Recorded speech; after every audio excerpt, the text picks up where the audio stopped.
उदय conclave में आप सभी का स्वागत है। सभागार में उपस्थित मान्यवर और बड़ी संख्या में विभिन्न प्लेटफॉर्म पर इस कार्यक्रम को देखने वाले सभी का मैं स्वागत करता हूं। हमारे बीच बिहार के उप मुख्यमंत्री सिन्हा जी आए हैं, आपका स्वागत है। इस कार्यक्रम को मुंबई में बिहार के जो लोग हैं वो एक समूह में बैठकर देख रहे हैं, मैं उनका भी स्वागत करता हूं। और वैसे तो बिहार के लोग दुनिया के कोने कोने में बैठे हैं और बिहार का भविष्य तय होने वाले चुनाव को जब राज्य फेस करने जा रहा है तो ऐसे में सभी को चिंता है कि यहाँ क्या होगा। तो ऐसे में अब मान लीजिए कि घोषणा हो ही गई है, आजकल में हो ही जाएगी, तो आप इस चुनाव को बिहार के भविष्य को लेकर कितना महत्वपूर्ण मानते हैं? ये चुनाव सत्ता में पहुंचने के लिए नहीं है।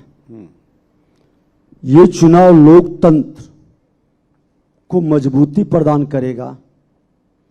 ये चुनाव लोकतंत्र के विश्वास को बढ़ाएगा और ये चुनाव भारत के गौरवशाली इतिहास को बनाएगा, क्योंकि बिहार वह धरती है जो अखंड भारत का निर्माता रहा। कई सांस्कृतिक धर्मों के उद्गम स्थल रहा।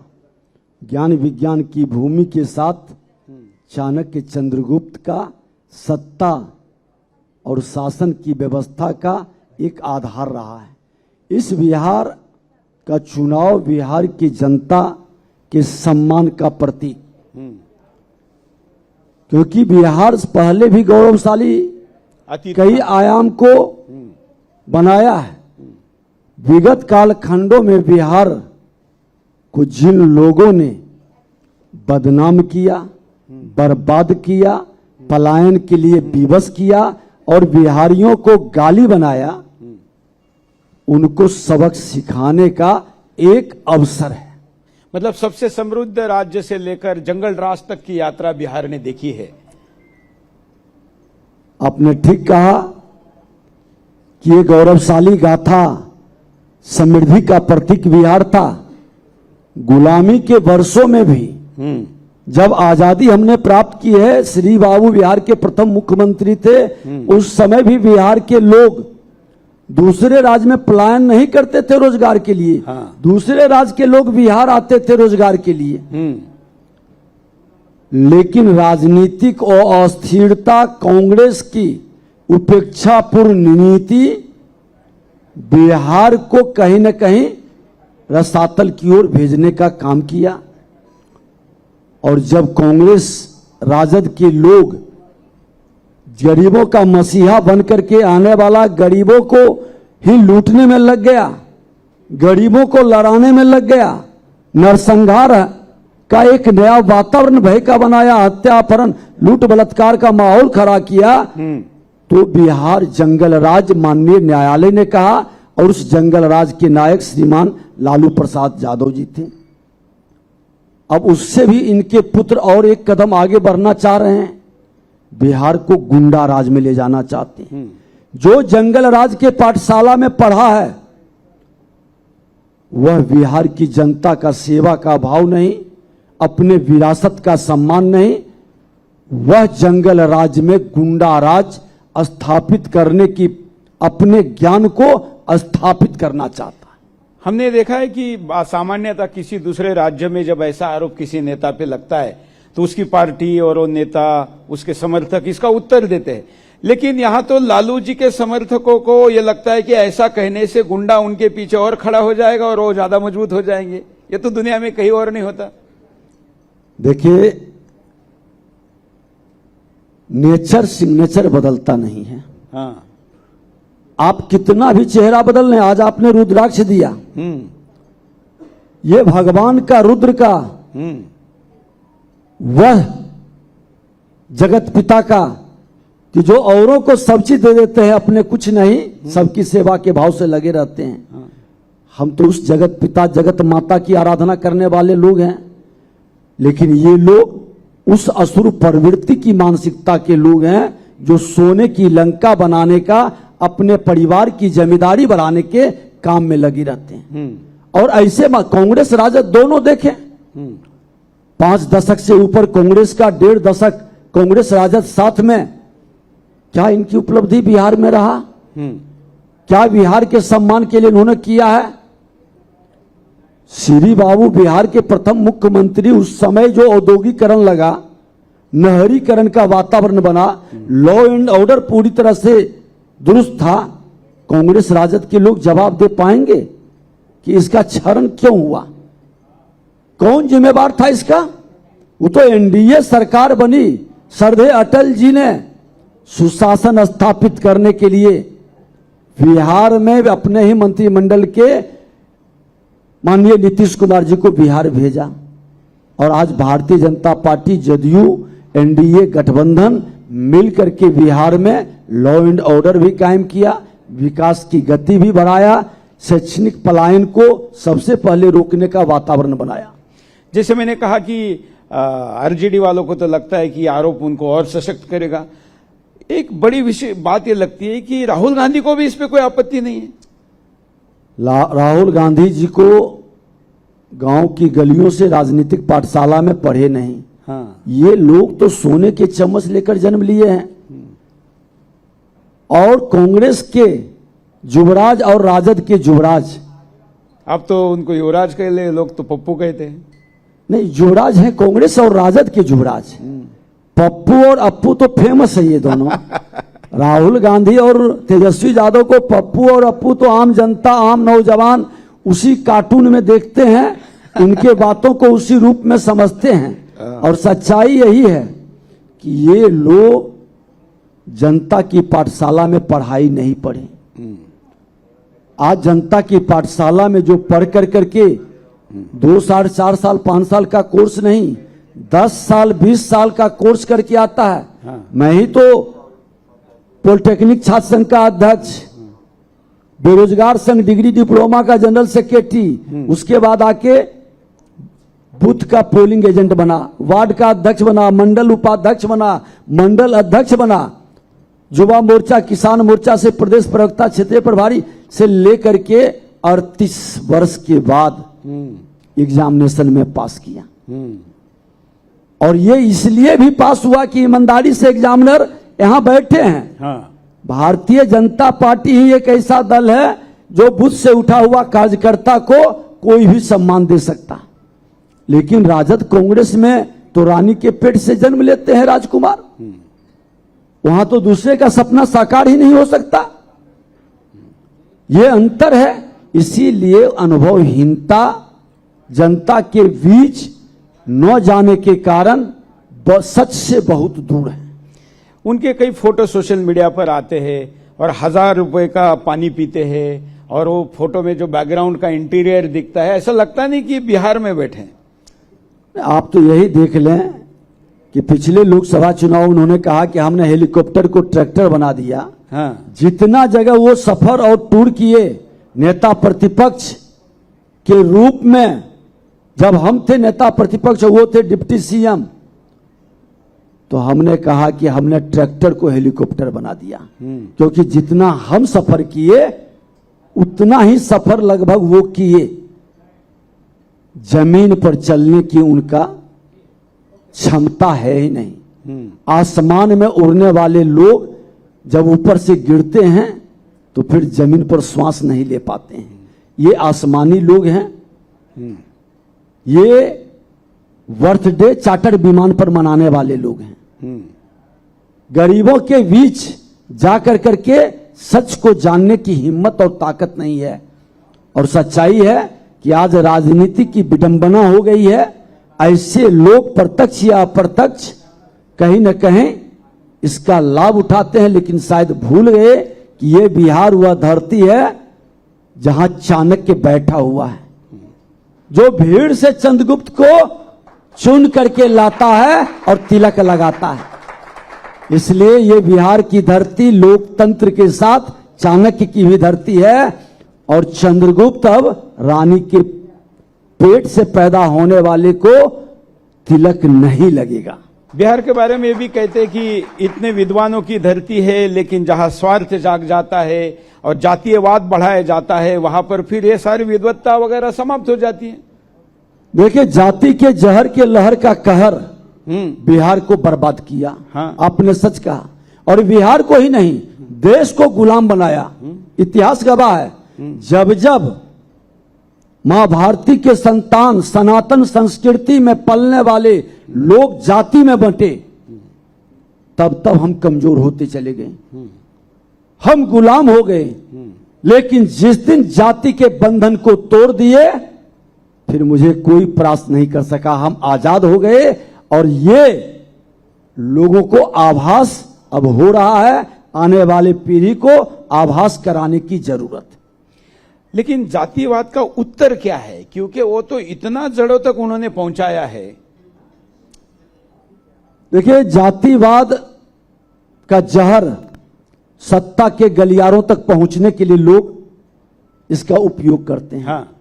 और सत्ता के गलियारों के बाद वो जहर जिसका उपयोग किए, फिर उन्हीं के ऊपर दुरुपयोग करते हैं। लालू जी जाति के जहर के प्रभाव से सत्ता में आए, अपने परिवार के अलावे अपने जाति के भी लोगों को क्या सत्ता के शिखर पर जाने दिए? नहीं, उनका तो डाव उल्टा पड़ गया। अब जाति जनगणना की मुसलमान कह रहे हम तो तुमसे ज्यादा हो गए, अब हमको सत्ता दे दो। देखिए, ये नकारात्मक भाव हाँ। बहुत सारी विडंबना को उत्पन्न करता है। प्रतिभा का सम्मान होनी चाहिए, और जिस जिस राष्ट्र ने प्रतिभा का सम्मान करके अपनी रचना बनाई, हर समाज का सम्मान करते हुए आगे बढ़ा। आज देश के प्रधानमंत्री मोदी जी कई अपने महापुरुषों की भावनाओं का, बाबा भीमराव अंबेडकर हो या श्री बाबू हो या जननायक कर्पूरी ठाकुर जी हो, सबकी भावनाओं का सम्मान करते हुए आज ये लोग क्या करते थे? समाज के लिए लड़ते थे, राष्ट्र के हित में प्राथमिकता देते थे। आज उसी को लेकर के इन्होंने सबका साथ सबका विकास का महामंत्र जो दिया है, जिसमें सबका विकास हो। और आज वही सारी चीज कांग्रेस 15 केवीए 25 केवीए का ट्रांसफार्मर वोट के हिसाब से लगाया था, और उसके चलते गांव में मार हो जाती थी। अंत में वो लोग ट्रांसफार्मर को ही तोड़ फोड़ करके बर्बाद कर देते थे। आज प्रधानमंत्री ने किसी भी घर में अंधेला न रहे, बिहार के मुख्यमंत्री प्रधानमंत्री जी की सोच थी कि हम हर घर से अंधेला खत्म करेंगे, लालटेन युग को समाप्त करेंगे। आज पूरे बिहार की आधी आबादी जहां अंधेला में था, आज कोई गांव, कोई गली, कोई घर अंधेला में नहीं है। तो ये सोच होता है विकास का। नहीं, मैंने ये तो जाना ही कि मैं हर चुनाव में तो आता ही हूं, और पहले हम पटना में आते थे, और आज का पटना तो बहुत बदल गया है। पटना फिर से अपने उस वैभव की ओर कदम बढ़ा दिया है। जिस अखंड भारत का राजधानी जो पाटलिपुत्रा था, हाँ। उस ओर कदम बढ़ा है। पूरा देश गौरवान्वित होता था, आज फिर से पाटलिपुत्रा जगह है। पटन देवी, मां पटन देवी का यह धरती रहा है, और माता पटन देवी की धरती मां भारती के संतानों को फिर से गौरवान्वित करेंगे। आज देखिए कि जहां हमारे पास 850 किलोमीटर था 2005 में, हाँ। एनएच का, आज 1,07,000 किलोमीटर। यह परिवर्तन डबल इंजन की सरकार की है। यह माहौल अंतर आया है। आज एग्रीकल्चर के क्षेत्र में देख लें, चौथा कृषि रोड मैप हमारी एनडीए सरकार के ही पीरियड का है। आज हम इतनी मक्का में डेढ़ा, गेहूं में दुगना, चावल में, मक्का में 2.5 गुना, गेहूं में डेढ़ा और चावल में दुगना, ये रेशियो में उत्पादन बढ़ा। अब तो हम जैविक खेती की ओर बढ़ रहे हैं। तो मां भारती के संतान के मन के अंदर ये भाव पैदा करना कि हम जाति के जहर से बाहर निकलें, हम जाति की बात नहीं जमात की बात करें, भ्रष्टाचार मुक्त समाज की बात करें।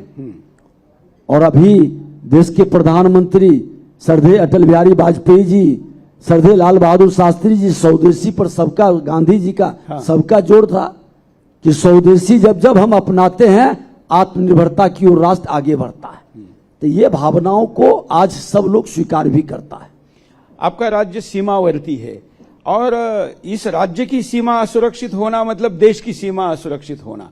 और हम देख रहे हैं कि सीमा पर बड़ी पैमाने पर वोटर्स बिठाए जा रहे हैं और उन लोगों के अगर मतदार सूची से नाम निकाले तो फिर उसको वोट चोरी कहते हैं।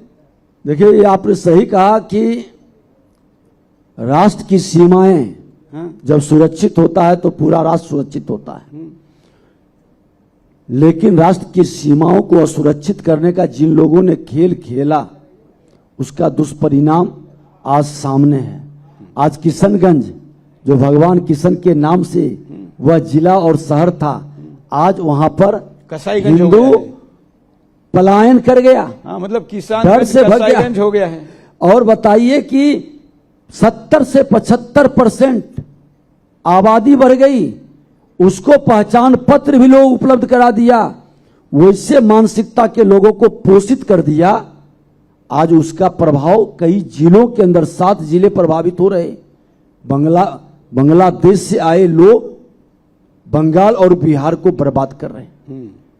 चुनाव आयोग को तो और मैं हृदय अब तो केवल बांग्लादेश नहीं है। हम इस विषय पर डेमोग्राफी पे बहुत काम करते हैं, आप जानते होंगे। अब तो वहां 71 देशों के घुसपैठिए रहते हैं। सही में म्यांमार से लेके कई तरह के रोहिंग्या सब रोहिंग्या लोग आ रहे हैं। अफगानी है, पाकिस्तानी है। ये लोग ये खेल भारत को धर्मशाला बनाना चाहता है और इस घुसपैठिए को मदद करने वाला ये कांग्रेस राजद के लोग हैं।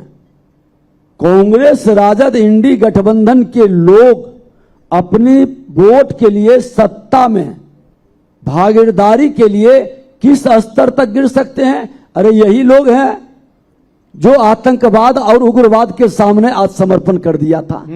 पूरे देश को आतंकवाद उग्रवाद के हवाले कर दिया था। ये तो धन्य भी देश के प्रधानमंत्री माननीय नरेंद्र मोदी जी हैं, जिनके आने के बाद देश के आत्मबल बढ़ा। यहाँ के सैनिकों का, यहाँ के सुरक्षा कर्मियों ने मिलकर करके आज आतंकवाद को खत्म किया, उग्रवाद को समाप्त करने की ओर कदम बढ़ा दिया। और सीमाएं भी अब सुरक्षित होगी, क्योंकि पूरे संवैधानिक संस्था और हर मां भारती के संतान चाहता है कि सीमा सुरक्षित हो।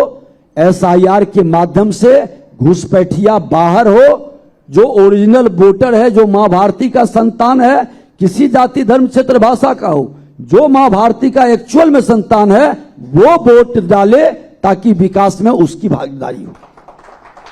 लोग ऐसा मानते हैं कि कोई भी चुनाव जो होता है वो विकास और उसके इर्द गिर्द रहता है, लेकिन मैं मानता हूं कि ये चुनाव बिहार का बंबई बनने का नहीं, बिहार को बांग्लादेश न बनने देने का है। हमने पहले ही कहा कि कई ऐसे प्रश्नों का जवाब है, जो प्रश्न आज मौन है, भविष्य में वो बड़ी बीमारी तूफान की तरह उभरने वाला है।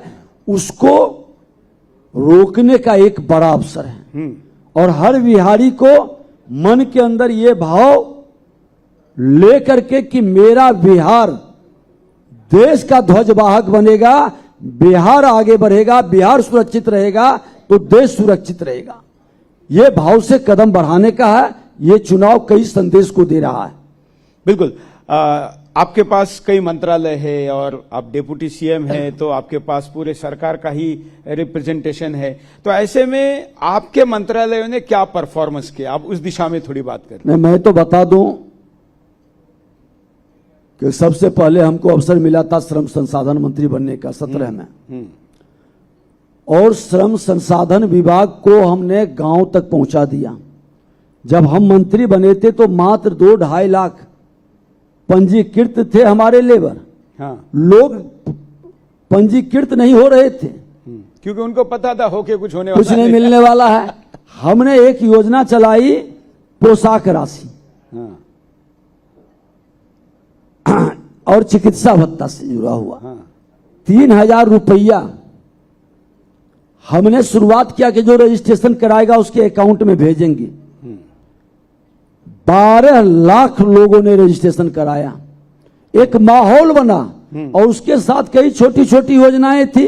बच्ची को पर जन्म लेने पर 50,000 का, कई तरह के 1 दर्जन योजनाएं थी। इसको हम लोग बजाबते अभियान के रूप में कैंप लगाकर शुरुआत करवाया। नियोजन मेला का हमने प्रारंभ किया। उसके बाद विधानसभा अध्यक्ष बने, तो विधानसभा अध्यक्ष के रूप में हमने बिहार के अंदर 100% प्रश्नों का जवाब सदन पटल पर लाया। आपने देखा था कि उस सदन पटल में एक मंत्री जी से किस तरह का हमने उनको भी नहीं बख्शा। हमने कहा कि जवाब तो देना ही पड़ेगा। हाँ। और काफी वायरल हुआ था। हाँ। कई आज विधानसभा में ऑनलाइन जवाब आने लगा। विधायक का मजबूती प्रदान हमने किया। विधायक अब जब जवाब आ जाते हैं तो पहले से समझ के जानकारी क्षेत्र से लेके पूरक पूछते थे। इससे विधायिका की ताकत बढ़ी, जनता का सही समस्याओं का समाधान हुआ। फिर आपने देखा कि हम शताब्दी वर्ष का अवसर था। हमने उस पीरियड में राष्ट्रपति महोदय का, प्रधानमंत्री जी का आगमन हुआ, शताब्दी स्मृति स्तंभ का, और आज विधानसभा के अंदर जो एक 100% प्रश्न, 100% सदन चलना, प्रश्नों का जिस तरह से वातावरण बना है, विधायिका को ताकत मिली है। ये कई उपलब्धियां उस पीरियड में रहा। फिर उसके बाद हम लोगों के जिम्मे पथ निर्माण विभाग आया। पथ निर्माण के अंदर आज हमारे छोटे भाई नवीन जी, नितिन नवीन जी भी बैठे हैं। हमने अनुरक्षण नीति उस समय लाया। हाँ। उसका हमने प्रयास किया, उसका हेल्थ कार्ड कि पथ में कई पुल पुलिया गिर रहा था।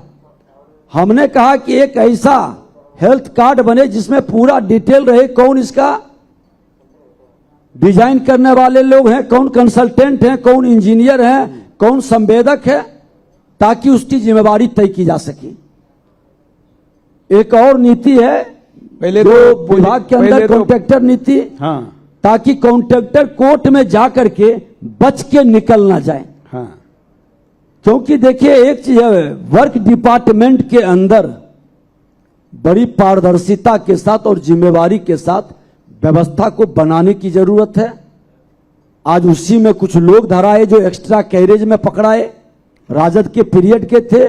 26 करोड़ रुपया राजा कंस्ट्रक्शन, जो बिना काम के माइंस डिपार्टमेंट मेरे जिम्मे है, उसका डिटेल भी आया। हमने वहां से पता भी किया। पत्थर लगा गया का और बिल जमा कर दिया पाकुड़ का। ऐसे भ्रष्ट लोग किस तरह से जनता की गाढ़ी कमाई लूटते हैं, इस मानसिकता को भी ब्रेक लगाने का हमने प्रयास किया। बिल्कुल। अभी जो बाहर के राज्य से आकर आपके राज्य के प्रभारी राजनीतिक लोग, मैं आज सुबह उनको मिला था, तो उन्होंने कहा कि पहले चुनाव में आते थे तो रोज रात को सोने वापस यहाँ आना पड़ता था, क्योंकि वहां सुरक्षा, वहां व्यवस्था नहीं थी। और अब तो पूरे बिहार में कहीं भी घूम सकते, अच्छी लॉ एंड ऑर्डर भी है, सड़क भी अच्छी बनी है। माफिया के विरुद्ध भी आपने काफी काम किया। अब देखिए कि यही बिहार था। हाँ। जब हम नेता प्रतिपक्ष थे, 1000 राउंड गोली यही कोयलबने में चला था बालू माफियाओं का। हाँ। कई लाशें को बालू में दफन कर दिया था। 3 दिन तक सदन हम लोग डिस्टर्ब किए थे, न्याय की गुहार लगाते रहे थे, और संजोग से मेरे जिम्मे दिया गया।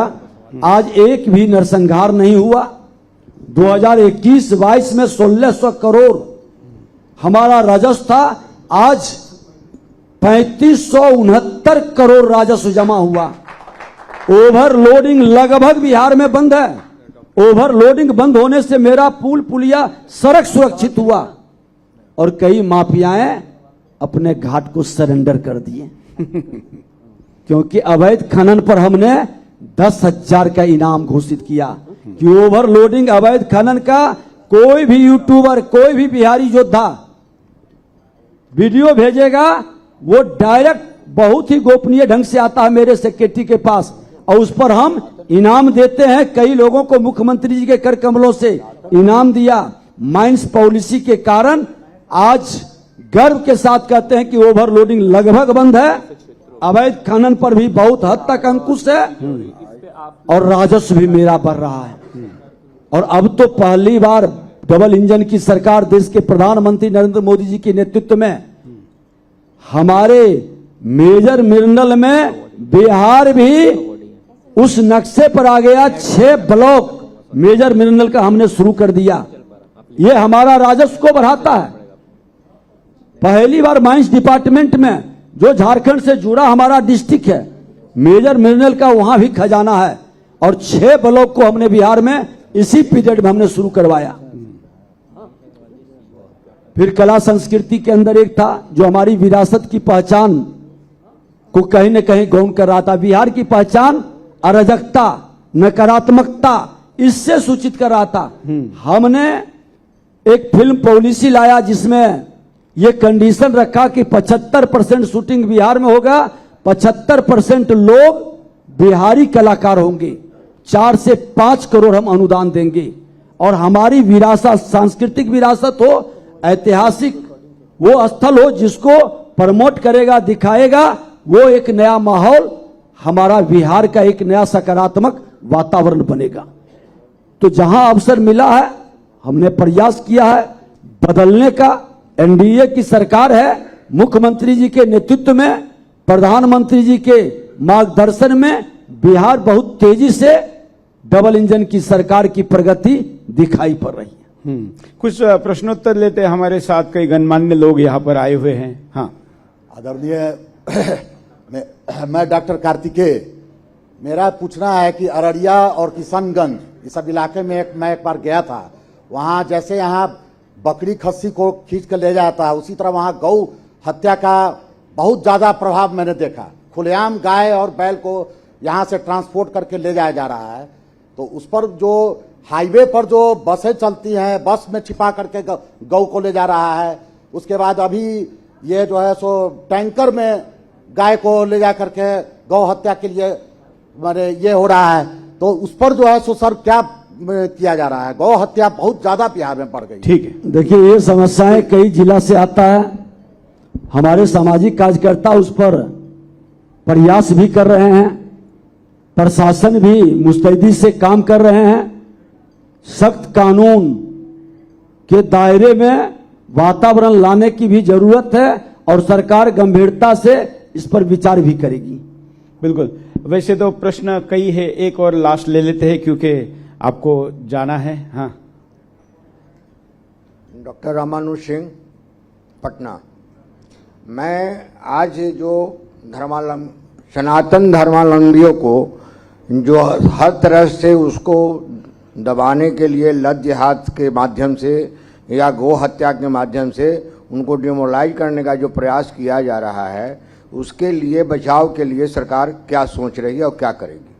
देखिए, सनातन संस्कृति जब 1000 वर्ष की गुलामी में लोग नहीं मिटा सके तो आजाद भारत में मिटाने की ताकत किसी में है ही नहीं।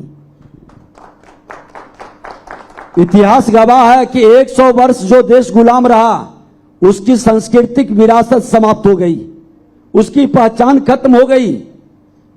और हमारा देश को तो लगभग 1000 वर्ष गुलाम रखा।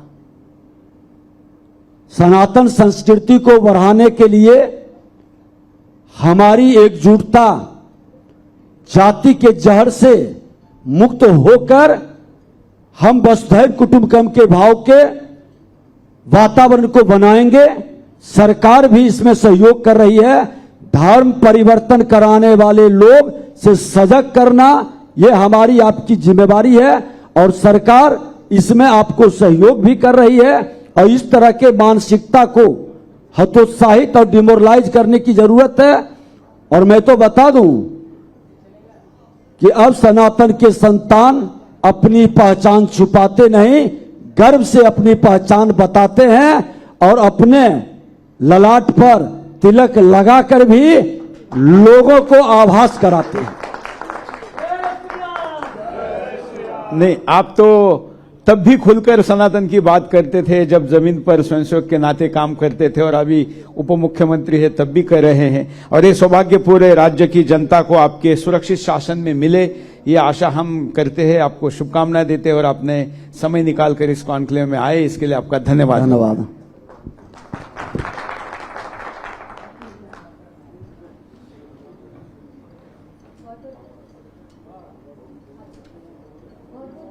माननीय उप मुख्यमंत्री जी, और एक बहुत छोटा सा अनुरोध है माननीय उप मुख्यमंत्री जी से, क्योंकि हम काम को सम्मान भी देते हैं और बिहार में बहुत खास समाज सेवी के रूप में हमारे साथ इस वक्त श्री महेश अग्रवाल जी हैं, CEO आटा घर प्राइवेट लिमिटेड। इन्होंने जनता जनार्दन की सेवा में ही अपना जीवन समर्पित किया है। तो काम को सम्मान तालियों के साथ।